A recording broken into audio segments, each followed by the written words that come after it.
Mind পাওয়ার magic, মনের শক্তি অসীম। আজকে একটি গুরুত্বপূর্ণ বিষয় নিয়ে আলোচনা করছি।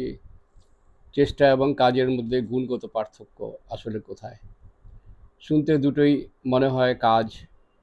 কাউকে জিজ্ঞেস করলে বলবে যে হ্যাঁ, আমি চেষ্টা করেছি, তবে নিশ্চিতভাবে সে বলবে হয় নাই। অর্থাৎ আস্থা এবং অবিশ্বাস নিয়ে কাজ করেছে, সে সফল হয়নি।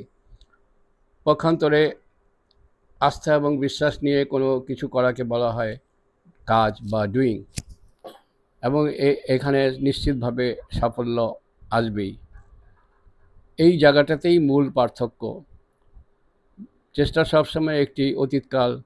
কাউকে জিজ্ঞেস করলে বলবে যে কাজটা কেন হয় নাই, সে বলবে যে আমি চেষ্টা করেছি, তা হয় নাই, অনেক চেষ্টা করেছি, হয় নাই।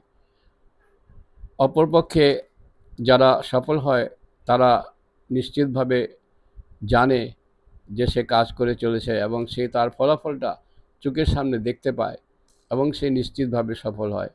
কেন হয়? কারণ সে বিশ্বাস নিয়ে কাজ করছে এবং তার সামনে রাস্তাগুলি খুলে যাচ্ছে এবং সে একটি গন্তব্যে পৌঁছে যাচ্ছে। এইভাবেই সফল এবং ব্যর্থ মানুষের মধ্যে পার্থক্য তৈরি হয়। বিশ্বাস এবং অবিশ্বাস নিয়ে কাজ করাকে মধ্যে মূল গুণগত পার্থক্য এইখানেই। তো বন্ধুগণ, আপনারা কাজ করে যান, চেষ্টা কখনোই করতে যাবেন না। অর্থাৎ বলতে চাচ্ছি যে পরিপূর্ণ বিশ্বাস নিয়ে কাজ করে যান, দেখবেন ফলাফল নিশ্চিতভাবে আপনার হাতের মুঠোয় চলে এসছে। ধন্যবাদ, ভালো থাকবেন, শুভকামনা।